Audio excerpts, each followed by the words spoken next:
iglesia contemporánea. Realmente es algo que surge en el Nuevo Testamento como un reflejo del Antiguo Testamento. Al inicio, las iglesias, los cristianos del primer siglo, recién nuestro Señor Jesús es llevado a la majestad, al trono donde se encuentra hasta hoy día. La iglesia primitiva celebraba la Santa Cena o partición del pan o la partida del pan, el partimiento del pan todos los días. Ya lo hemos leído varias veces por ahí en el libro de los Hechos. Pero a medida que la iglesia fue creciendo y regándose por todo el imperio romano, las iglesias empezaron a reunirse a hacer esta celebración cada 8 días. En particular, el primer día de la semana. ¿Cuál es el primer día de la semana? El domingo. El domingo se reunían los cristianos. Ahora, no vamos a discutir la creencia de los adventistas del séptimo día, que es el sábado. Bueno, no vale la pena discutirlo, pero ya todos deben imaginar que lo que dice el texto es que la iglesia se reunía el primer día de la semana, es decir, el domingo. Ahora, nosotros aquí en la iglesia decidimos hacerlo los miércoles. ¿Está mal que sea el lunes o el martes o el miércoles? No, cualquier día es válido para adorar al Señor y recordarlo, ¿sí? Ahora, además de partir el pan, de acuerdo a lo que dice 1 Corintios capítulo 16, los cristianos se reunían para compartir sus recursos, particularmente para los pobres. Hacían colectas de dinero para enviarlos a las iglesias más necesitadas, a las iglesias pobres. Pero esta celebración de la Santa Cena nos debe traer a nuestra mente hoy día 2 grandes fiestas judías. La primera de ellas es la Pascua. ¿Se acuerdan de la Pascua? ¿Alguien recuerda cuándo se da lo de la Pascua? A ver, memoria. ¿En qué momento en la historia o de qué se trata la Pascua? Cuando salieron los israelitas de Egipto. ¿Y se acuerdan cómo marcaron las puertas? Ajá, con la sangre. Algunos de ustedes celebran la Pascua casi cada 8 días. Cuando el Señor dice que había que comerse la Pascua a toda carrera para salir corriendo. Bueno, algunos vienen a la iglesia corriendo, salen corriendo de su casa, comiendo rápido. Bueno, la Pascua se celebraba así y la idea era recordar que ellos habían salido a la carrera, pero que el Señor los había redimido. No se vayan a distraer, pero esos caballeros creo que nos van a traer ventilación, ¿verdad? ¿Alguien tiene calor acá? ¿Es invierno o es verano? ¿Al fin qué es? Bueno, vamos a sobrevivir, ¿verdad? Seguramente sobreviviremos. Hagan memoria por allá, en sus viejos tiempos, cuando lo único que teníamos era un ventilador. Sí. Y algunos ni ventilador, ¿verdad? El abanico. Bueno, con el favor del Señor tendremos aire. Y si no lo tenemos, con que lo tengamos a Él, es suficiente, ¿verdad? Bueno, ahora, piensen en esto. Esta es la primera gran fiesta. Esta es una fiesta muy importante. Fiesta de la Pascua. Son 5 fiestas. No hablaremos de todas. Vamos a hablar de una. Esta es una. Pero la otra, que es una fiesta muy importante, desde la que vamos a hablar, es la del día de la expiación. Este día, mis hermanos, es el día más importante, de hecho, hasta hoy, para todo el pueblo judío. El día más importante del año, el día en que, además del sábado, este día es impresionantemente importante. Es el día donde por 24, 25 horas, incluso hasta hoy, todo el pueblo judío debe detenerse. Ahora, por supuesto, los creyentes, los que sirven a Dios, muchos no se detienen.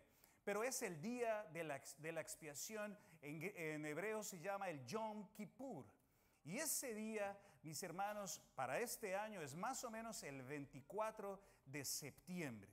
Y les voy a contar un poco de ese Yom Kippur porque se celebra a partir de una fiesta que está en las Escrituras. Así que juntos hoy día vamos a descubrir ese Yom Kippur y vamos a descubrir cuál es el vínculo que hay con la Santa Cena. Y van a encontrar ustedes razones por las cuales nosotros debemos experimentar mucha gratitud por lo que Dios ha hecho por nosotros. Amén. Oremos y pidámosle al Señor su orientación y su claridad en nuestros pensamientos. Santo Dios, gracias por tu palabra, Dios mío. Gracias porque tu palabra no se contradice. Tu palabra no tiene errores, Dios mío. Tu palabra no está atada al tiempo o a la cultura. Tu palabra es perfecta, tú la dejaste para nosotros. Ayúdanos hoy día, Padre, a abrir nuestro oído y a despertar en nuestro corazón el deseo y la voluntad para seguirte, para servirte, para obedecerte y a apreciar el gran esfuerzo, Señor, que tú haces por nosotros cada día. Y aquel magno sacrificio, aquella gran muestra de amor que nos has dado a cada uno de nosotros al entregar a tu Hijo Santo por cada uno de nosotros. En el nombre de Jesús, amén. Les voy a invitar a que leamos la primera escritura, estos dos primeros versículos. Les dije Levítico 16, leamos el 23, capítulo 23, en el versículo número 26. Y este es como el inicio de nuestro mensaje el día de hoy. Levítico capítulo número 23, versículo número 26. Dice la palabra del Señor. También habló Jehová a Moisés diciendo: a los 10 días del mes séptimo será el día de la expiación. Y tendréis santa convocación y afligiréis vuestras almas y ofreceréis ofrenda encendida a Jehová. Ningún trabajo haréis en ese día, porque ese día es de expiación, para reconciliaros delante de Jehová vuestro Dios. Porque toda persona que no se afligiere, en ese mismo día será cortada de su pueblo. Y cualquier persona que hiciere trabajo alguno en ese día, yo destruiré a tal persona de entre su pueblo. Ningún trabajo haréis.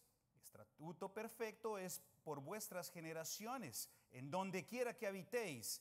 Día de reposo será a vosotros, y afligiréis vuestras almas, comenzando a los 9 días del mes en la tarde, de tarde a tarde, guardaréis vuestro reposo.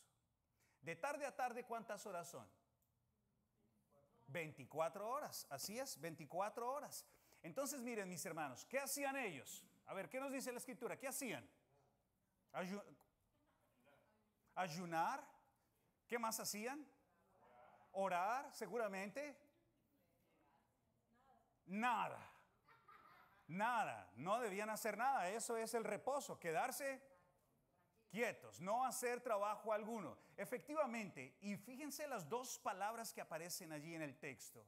Ese día es el día de la expiación, el día de la reconciliación. Por supuesto, en ese día, como lo leeremos en un momento, es el día donde todo el pueblo es limpiado como comunidad delante del Señor por todos sus pecados. Esa era la ley que el Señor había puesto. Ahora, fíjense también que aparece cuántas veces afligir el alma.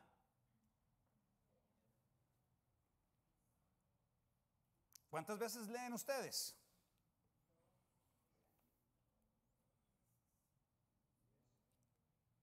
Tres veces. Recuerden ustedes cuando hemos aprendido que cuando dice la palabra de Dios, santo, santo, santo, ¿se acuerdan qué quiere decir esa repetición 3 veces? Es una reconfirmación, una declaración absoluta de que el Señor es santo. Ahora, cuando dice la palabra que había 3 veces que había que afligirse, adivinen qué esperaba el Señor. Aflicción. Cada uno, y esta palabra en hebreo es muy interesante porque denota la idea de que cada persona tenía que obligar a su propio corazón a sentirse pesado, triste. Ahora, no sé cómo hacerlo. ¿Cómo lo se podría hacer? Bueno, a través del ayuno, a través de la oración, a través de, al tener que quedarse completamente quietos, inmediatamente la cabeza empieza a pensar. Y dado que toda la comunidad estaba en este plan, seguramente la persona tenía la oportunidad de pensar en sí mismo, pensar lo que había hecho y en el sentido que tiene este día. 3 veces dice el Señor que había que afligirse. Y el que no se aflija, o sea, todo el mundo tenía que...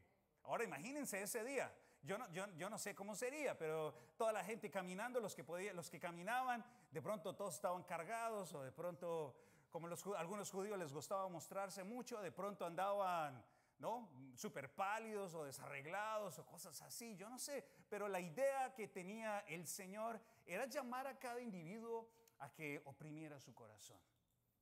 No físicamente, su corazón para entender que hay cosas malas que se hacen y que hay que pagar un precio. ¿De acuerdo? Eso es lo que estaba pasando ahí en el texto. No habrá trabajo ese día, así que ese día no se hacía nada.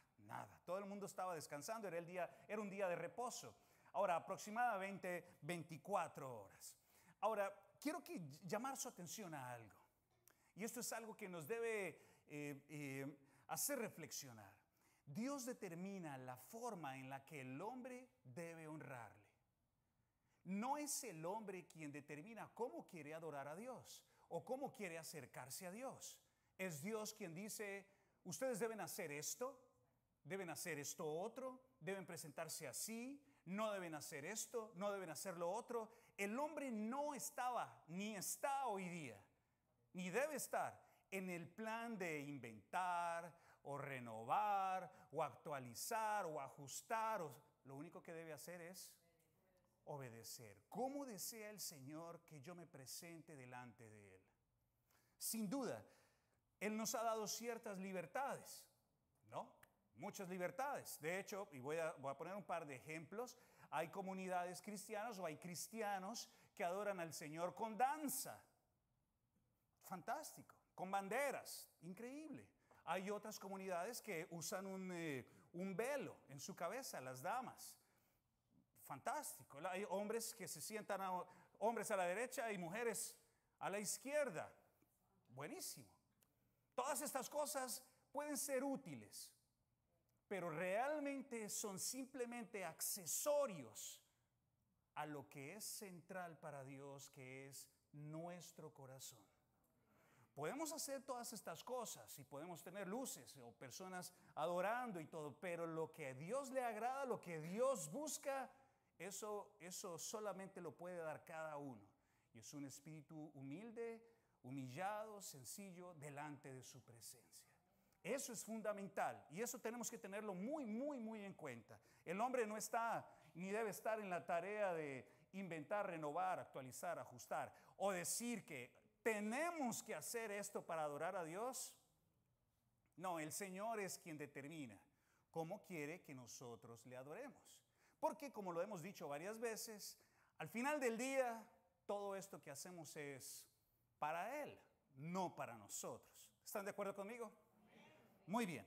Ahora vamos a profundizar un poco en la palabra del Señor. Levítico capítulo 16. Y vamos a leer todo el capítulo lo más rápido que podamos, pero por trozos. Y ahora quiero invitarles, hermanos y hermanas, a que respondamos esta primera pregunta antes de leer el texto. Es decir, antes de que leamos el texto, tengan esta pregunta en mente. ¿Cómo acercarse al lugar santo? Todo el capítulo 16 está dedicado a la expiación. Y a nosotros nos puede sonar re lejos y súper raro porque pues nosotros estamos aquí en Kenia en el 2023 y ellos están por allá en el desierto, por allá en el 1300, 1450 antes de Cristo. Puede sonar como raro, pero vamos a viajar en el tiempo y a pensar qué dice ese texto. Y vamos a responder esta pregunta. ¿Cómo acercarse al lugar santo? Y dice la palabra del Señor. Habló Jehová a Moisés después de la muerte de los dos hijos de Aarón, cuando se acercaron delante de Jehová y murieron. Y Jehová dijo a Moisés, di a Aarón tu hermano, que no en todo tiempo entre en el santuario detrás del velo delante del propiciatorio que está sobre el arca, para que no muera, porque yo apareceré en la nube sobre el propiciatorio. Punto. ¿Cómo debería presentarse el sacerdote Aarón delante del Señor? ¿Qué se les ocurre a partir de este texto? No puede entrar en cualquier momento. Miren, resulta que Aarón tenía 4 hijos: Nadab, Abiú, Eleazar e Itamar. Ahí tienen 4 nombres. Si alguien que está buscando un nombre para su hijo, acá está. Nadab, Abiú, Itamar y Eleazar.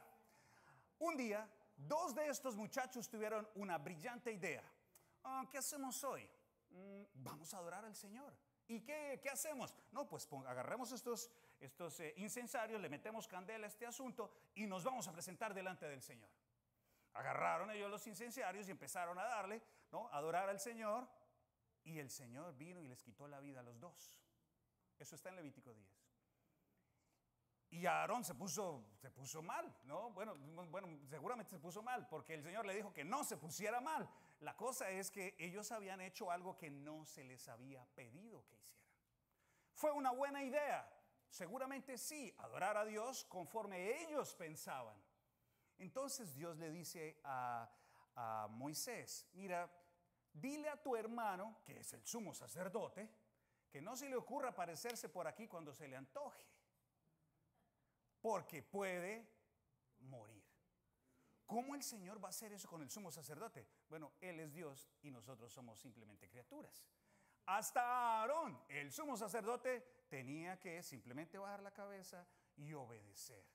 Es muy importante, hermanos, que esto debe alertarnos a nosotros. Delante del Señor y al Señor nuestro Dios, no podemos acercarnos con excesiva confianza, como si fuera un cuate o si fuera, ¿no?, un carnal, como somos amigos, somos cuates. No puede ser así. No, pero es que ahora estamos en la gracia.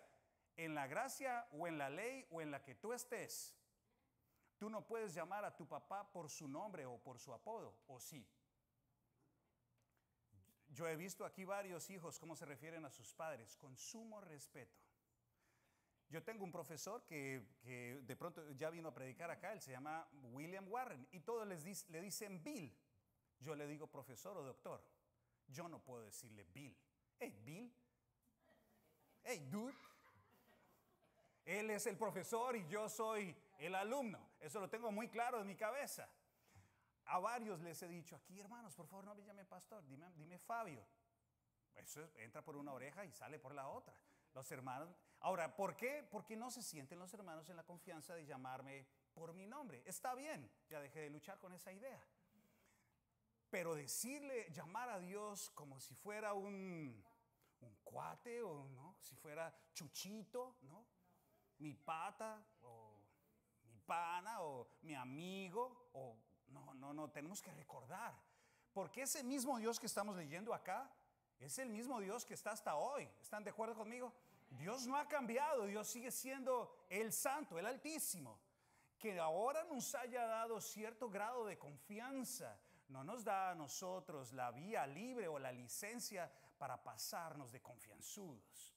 Esto quiero hacer énfasis en esto, porque esto nos va a ayudar siempre a reverenciar a nuestro Dios de la manera apropiada.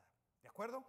Entonces, luego de esto, ahora avanzamos a Levítico capítulo 16, ahí mismo, los versículos 3 al 5. Y viene el día de la expiación. Y le dice Dios a Moisés lo que el sumo sacerdote debe llevar. Y vamos a ver qué es eso. Y vamos a hablarlo. A ver, versículo número 3 al 5. Escuchen. Con esto entrará Aarón en el santuario, con un becerro para la expiación y un carnero para el holocausto. Se vestirá la túnica santa de lino y sobre su cuerpo tendrá calzoncillos de lino. Y se ceñirá el cinto de lino y con la mitra de lino se cubrirá. Son las santas vestiduras, con ellas se ha de vestir después de lavar su cuerpo con agua. Y de la congregación de los hijos de Israel tomará 2 machos cabríos para la expiación y un carnero para el holocausto. Detengámonos ahí. ¿Con qué se tenía que presentar a Aarón delante del Señor? Un becerro para él y ¿qué más? 2 carneros, 2 machos cabríos. ¿Qué más? Túnica, calzoncillo de lino. ¿Qué más? Un cinto, tiara, mitra. Tenía que ir bien vestido. y bañado. Eso es importante. Eso es muy importante. Ahora, aquí otro comentario que juntos deberíamos reflexionar y que cada uno tome lo que le corresponde. Cuando uno va a un matrimonio, no va en calzoncillos, ni tampoco va en shorts, ni tampoco va en tenis. Bueno, algunos van en tenis. En chanclas no he visto a ninguno. Si es en la playa, sí. Ese es un buen punto. Pero habitualmente un matrimonio es una reunión solemne, ¿verdad? Y algunas invitaciones dicen, no se aparezca acá, sino con vestido formal, corbata negra o en fin. Yo me pongo a pensar, si Aarón tenía que presentarse de esta manera delante del Señor para adorarlo, ¿cuánto más nosotros deberíamos reconsiderar nuestra manera de vestir y nuestra manera de presentarnos delante del Señor? ¿Cuán solemne es para nosotros la comunidad de los santos? ¿Cuán solemne es para nosotros dirigirnos ante el Dios Todopoderoso? Eso es algo que tú y yo debemos pensar. Yo sé que algunos he escuchado 500 argumentos. No, es que Dios mira el corazón. Sí, pero de lo que hay en el corazón habla la boca. De lo que uno es por fuera refleja lo que uno lleva por dentro.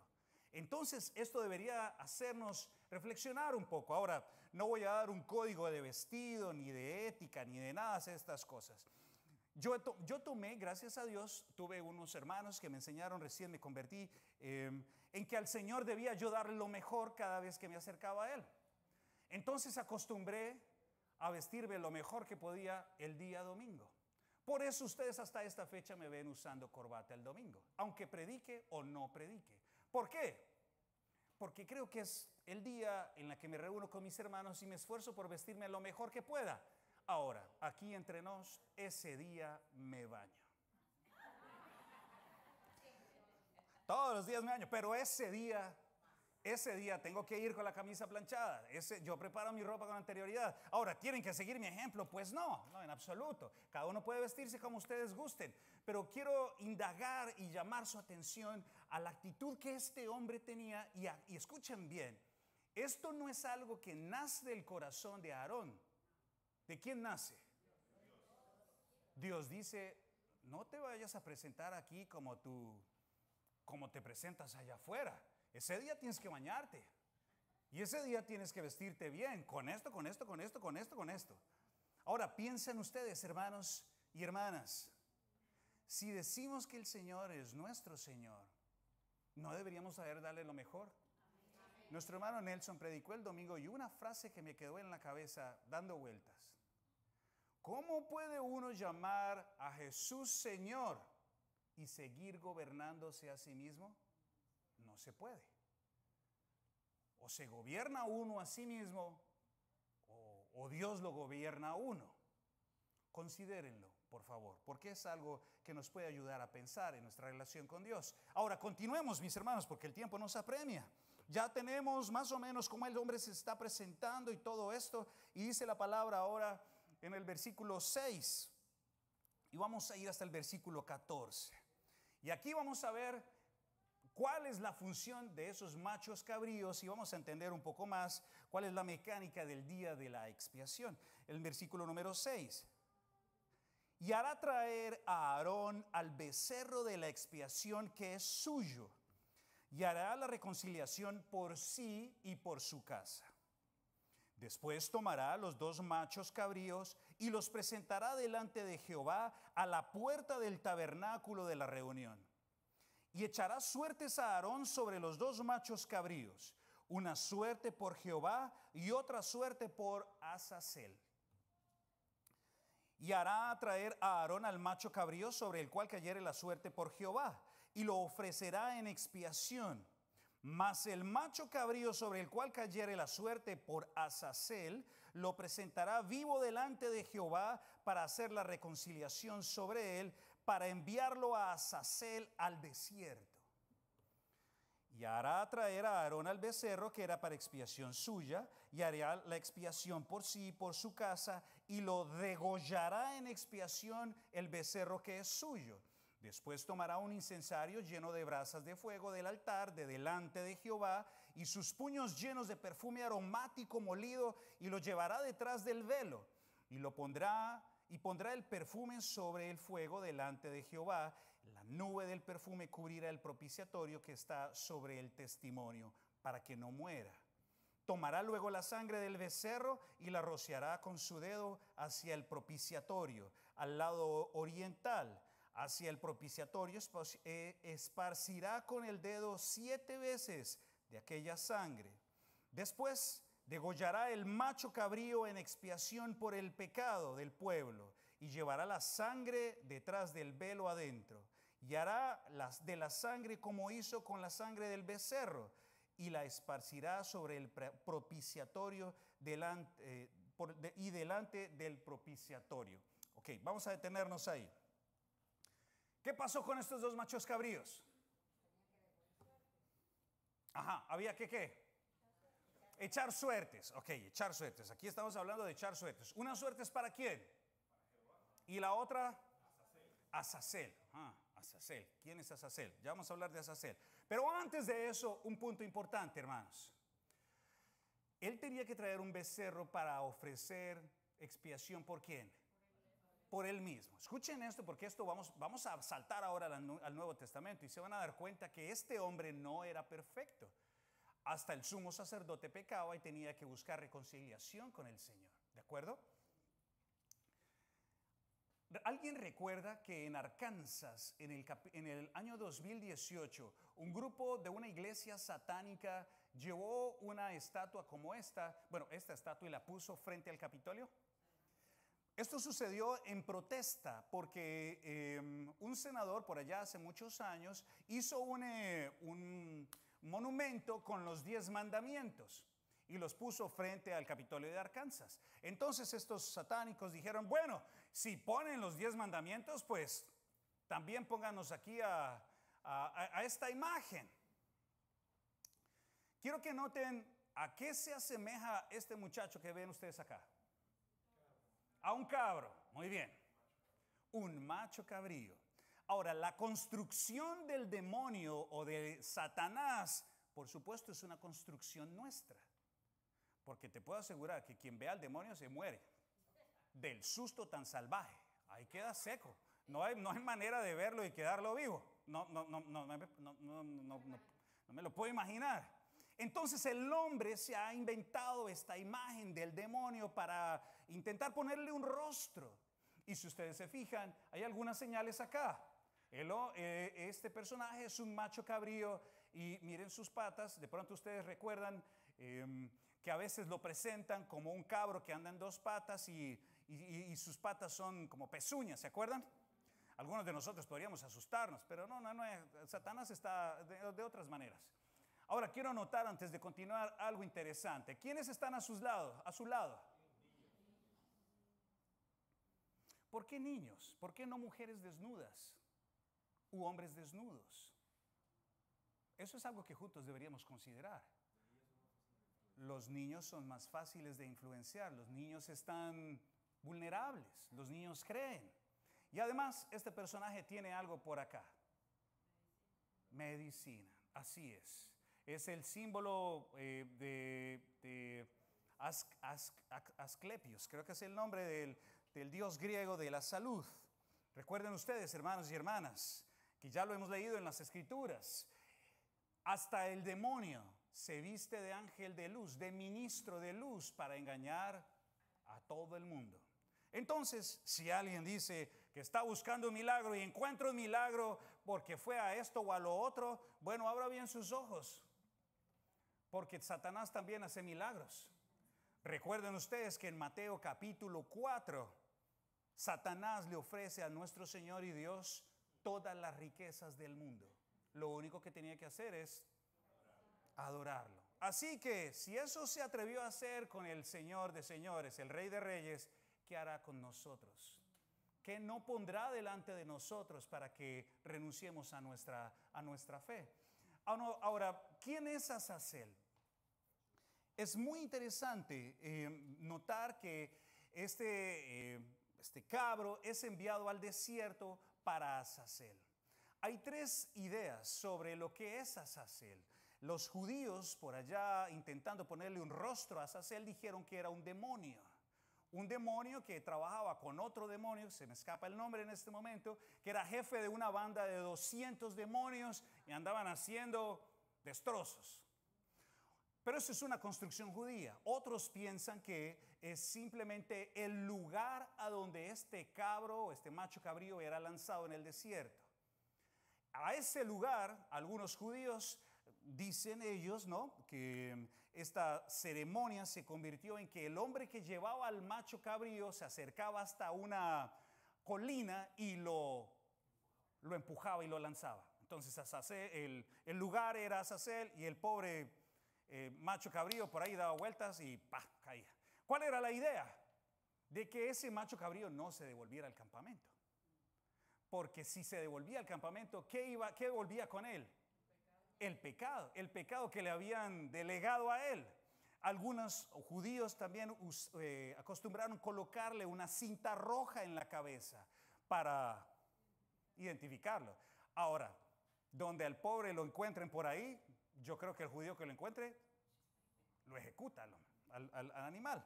Otra interpretación era simplemente, de acuerdo al nombre en hebreo, es simplemente el cabro que se va o la cabra que es enviada lejos. Ahora, ¿por qué esto es importante?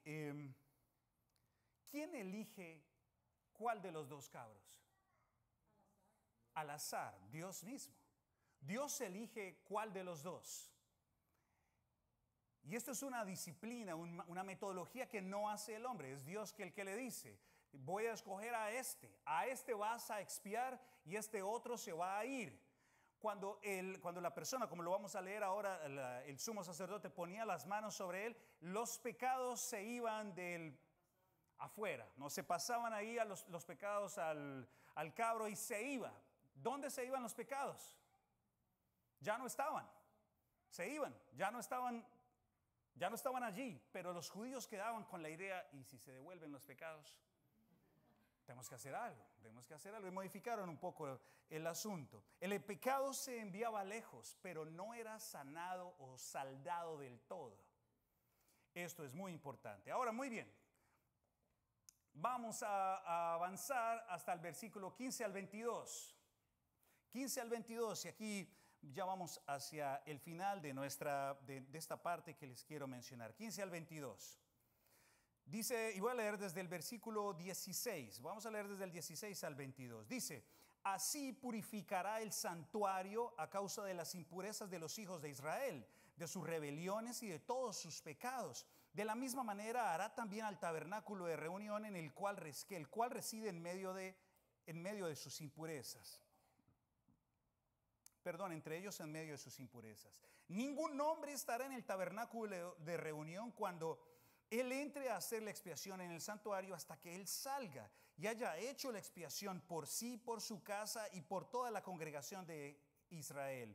Y saldrá al altar que está delante de Jehová y lo expiará y tomará de la sangre del becerro y de la sangre del macho cabrío y la pondrá sobre los cuernos del altar alrededor. Miren, alguno diría, bueno, ¿y por qué leemos todo esto?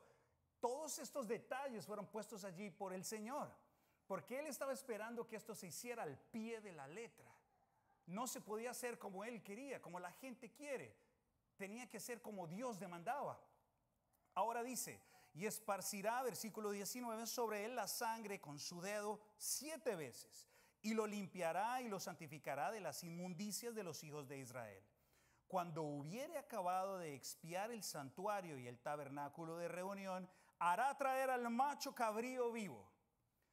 Y pondrá a Aarón sus 2 manos sobre la cabeza del macho cabrío vivo y confesará sobre él todas las iniquidades de los hijos de Israel, todas sus rebeliones y todos sus pecados, poniendo así sobre la cabeza del macho cabrío, y lo enviará al desierto por mano de un hombre destinado para esto. Y aquel macho cabrío llevará sobre sí todas las iniquidades de ellos a una tierra inhabitada, y dejará ir al macho cabrío por el desierto.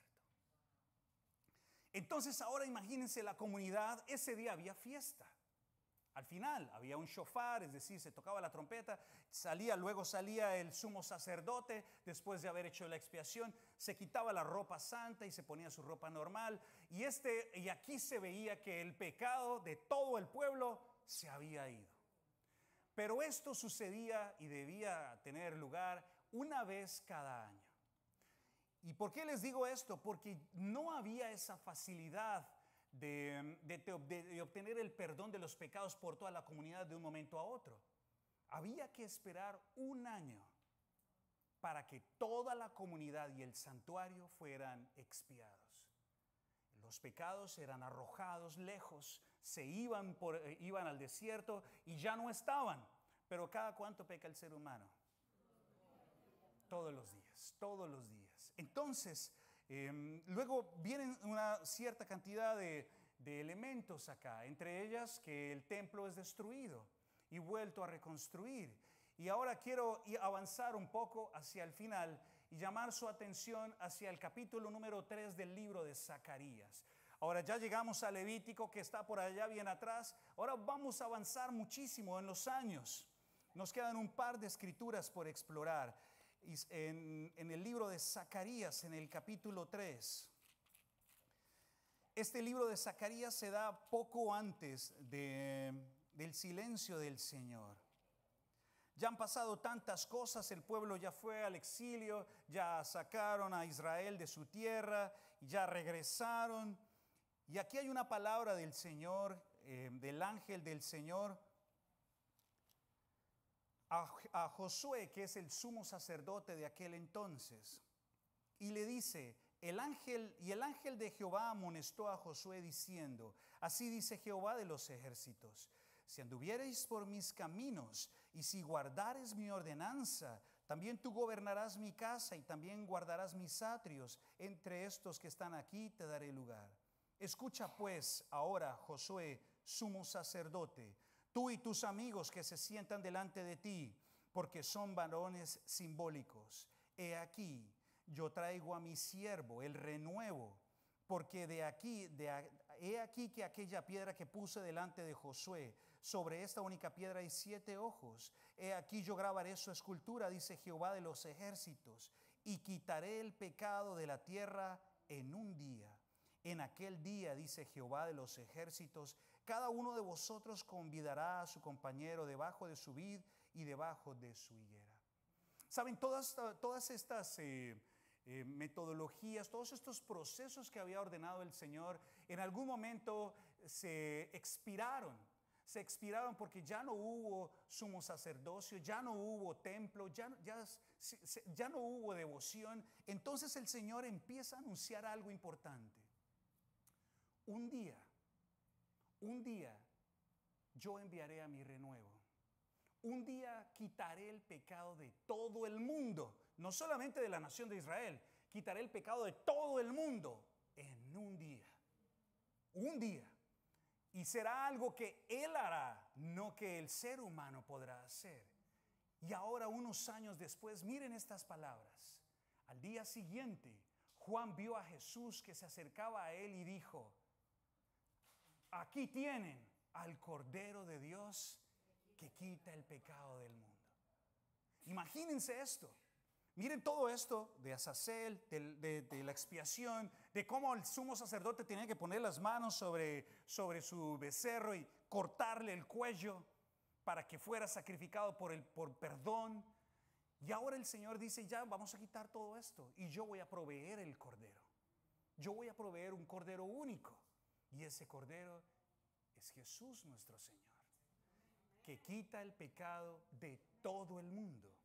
El perdón está disponible para todos, pero hay algo que nosotros tenemos que entender y eso está también aquí en Hebreos. Vamos hacia Hebreos, por favor. Nos quedan 2 escrituras más. Hebreos, hacia el final de las escrituras, por allá, bien adelante, ya estamos hablando por allá del año 70 después de Cristo. Y esta escritura nos va a iluminar un poco todo lo que leímos ahora. En Hebreos, en el capítulo número 7, versículo número 22. Escuchen esto es fantástico, mis hermanos, porque estamos yendo desde el inicio y hasta el final. Miren esto. Por tanto, Jesús es hecho fiador de un mejor pacto. Y los otros sacerdotes llegaron a ser muchos, debido a que por la muerte no podían continuar. Mas este, por cuanto permanece para siempre, tiene un sacerdocio inmutable, por lo cual también puede salvar perpetuamente a los que por él se acercan a Dios, viviendo siempre para interceder por ellos. Porque tal sumo sacerdote nos convenía, santo, inocente y sin mancha, apartado de los pecadores, y hecho más sublime que los cielos, que no tiene necesidad cada día, como aquellos sumos sacerdotes, de ofrecer primero sacrificios por sus propios pecados, ¿se acuerdan? Y luego por los del pueblo, porque todo esto lo hizo una vez y para siempre, ofreciéndose a sí mismo, porque la ley constituye sumos sacerdotes a débiles hombres, pero la palabra del juramento posterior a la ley, al Hijo hecho perfecto para siempre. Hermanos, esto es increíble. Nuestro Señor Jesús ya no tuvo que hacer propiciación por sí mismo, porque Él era perfecto, era el Cordero perfecto, provisto por el Señor, un Cordero santo, inocente, sin mancha, y lo hizo una vez y para siempre. Cuando alguien decide rendir su vida a Cristo y dejar que su vida sea gobernada por Él, Él recibe el perdón, un perdón que es absoluto.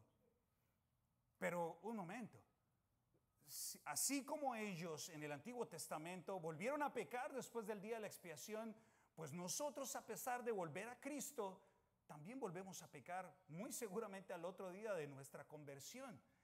La diferencia está en que cuando un hombre se vuelve a Dios, cuando un hombre o una mujer vuelve a Cristo, se arrepiente de sus pecados, ha abandonado el pecado. Ya el pecado no es un estilo de vida, es un evento que literalmente debe disminuir exponencialmente porque su vida se transforma.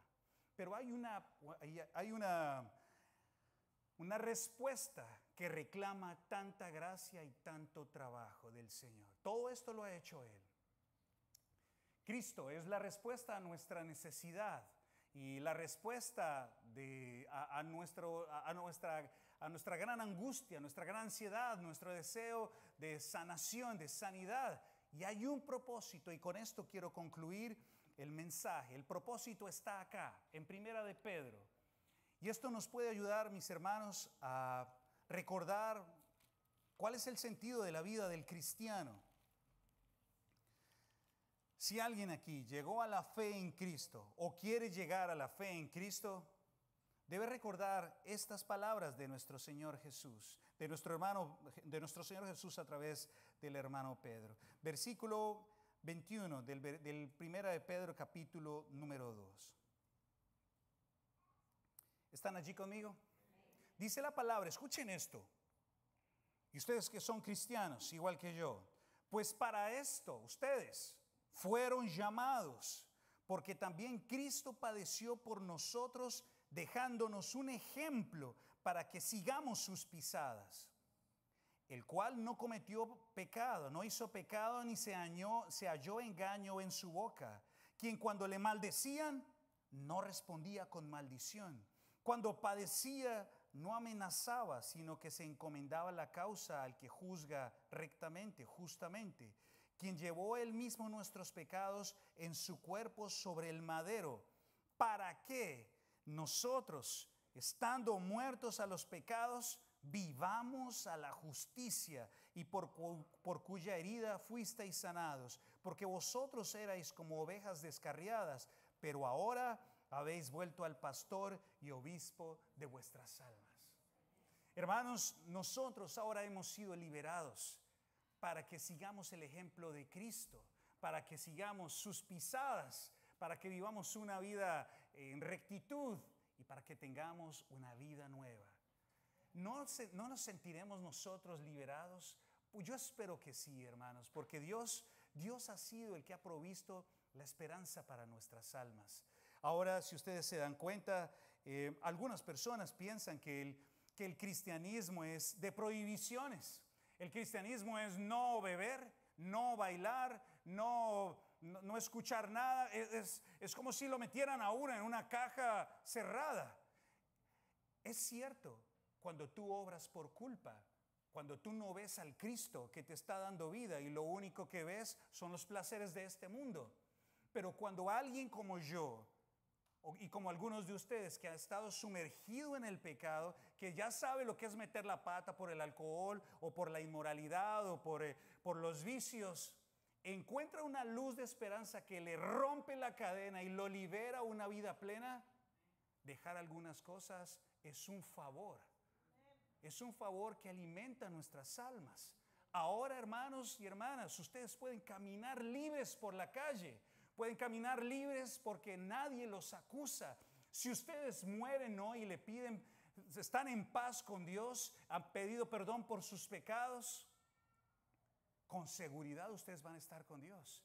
Y aun si murieran sin haber pedido perdón por sus faltas, su gracia se extiende sobre nosotros de una manera que no podemos entender. Pero nuestro deber, hermanos, es buscar, obligar nuestro corazón a caminar detrás de sus pisadas, a honrar este llamado que Él nos ha hecho, porque la vida que nos dan es para morir al pecado y vivir una vida de rectitud. Les invito a que nos pongamos de pie y tengamos en mente a nuestro Señor Jesús. Ahora que celebramos la Santa Cena, ahora ustedes pueden entender por qué hacemos lo que hacemos y ahora recordamos a nuestro Santo Jesús. Le invito a nuestros hermanos que nos van a ayudar con la Santa Cena, con el partimiento del pan, si lo podemos llamar de alguna manera, que vengan aquí al frente, mis hermanos, para que tengamos un momento de adoración al Señor.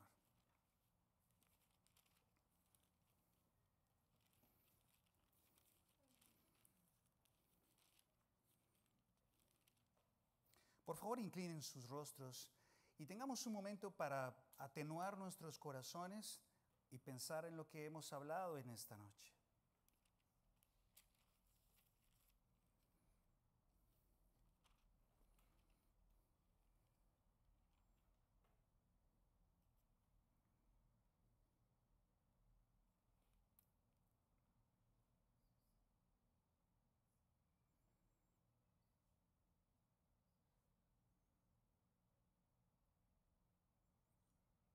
Dios mío,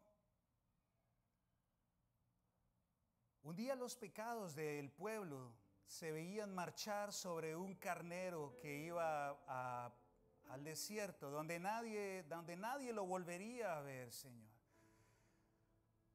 Ese carnero de cierta manera era la esperanza de que todas las culpas se iban, pero quedaba el miedo de que quizás ese carnero regresaba. Un día, Señor, tú diste a nuestras vidas la oportunidad de tener un Cordero Santo y lo vimos crucificado y lo vimos destruido y nuestros pecados fueron destruidos con Él, pero no quedó en la muerte. Ese Cordero fue resucitado por tu glorioso poder, Señor, y ahora nuestros pecados han sido consumidos por tu gran amor y tu misericordia, Señor. Ya no tenemos culpas en nosotros porque tú nos regalas tu perdón. Es muy probable, Señor, que en nuestros corazones algunas de nuestras faltas sean tan grandes, tan masivas, Dios. Nuestros errores del pasado sean tan vergonzosos que nos dé hasta pena contárselo a otro ser humano, Señor. Es posible que hayamos hecho tantas cosas en nuestra privacidad que nos dan vergüenza. Pero tú, Señor, tú cargaste con todos nuestros pecados sobre tu cuerpo en la cruz para darnos una vida plena. Y podamos ahora, Señor, vivir con gozo y con alegría, abandonando el pecado y levantando nuestro rostro para compartir las buenas noticias de que hay perdón y no hay culpa, Señor. Hoy queremos recordarte, Señor, queremos anunciar tu perdón, reavivar, Señor, nuestro compromiso contigo y agradecerte todo este trabajo que has hecho para educar a nuestra gente en el inmenso amor que tú tienes. Ahora te pedimos que nos permitas celebrar con reverencia este momento especial, Señor, donde tomamos el pan y el vino para recordarte. En el nombre de Jesús. Amén. Pueden pasar, mis hermanos.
Hermanos, qué gozo celebrar con ustedes la cena del Señor.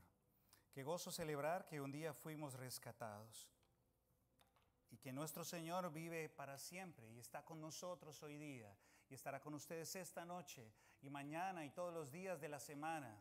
Gracias a Dios, ya no esperamos un perdón que debe ser renovado, sino que ahora es una vez y para siempre. Dice la palabra del Señor: porque yo recibí del Señor lo que también os he enseñado, que el Señor Jesús, la noche que fue entregado, tomó el pan y dijo, habiendo dado gracias, lo partió y dijo, tomad y comed, esto es mi cuerpo, que por vosotros es partido. Haced esto en memoria de mí. Comamos del pan, mis hermanos y hermanas.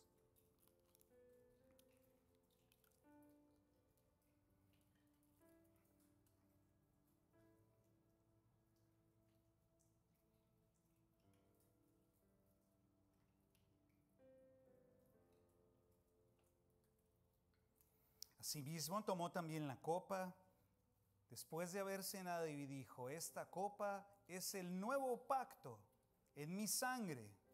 Haced esto todas las veces que la bebiereis en memoria de mí. Tomemos de la copa, hermanos y hermanas.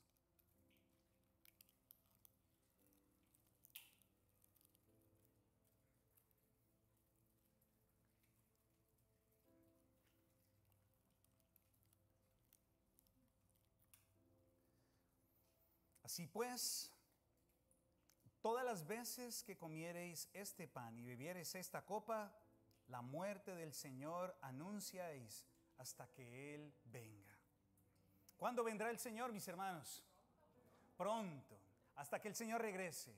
Vamos a recordarlo continuamente y vamos a recordar que Él ha dado todo por nosotros. Tengamos un momento para orar y para despedirnos también. Dios mío, en esta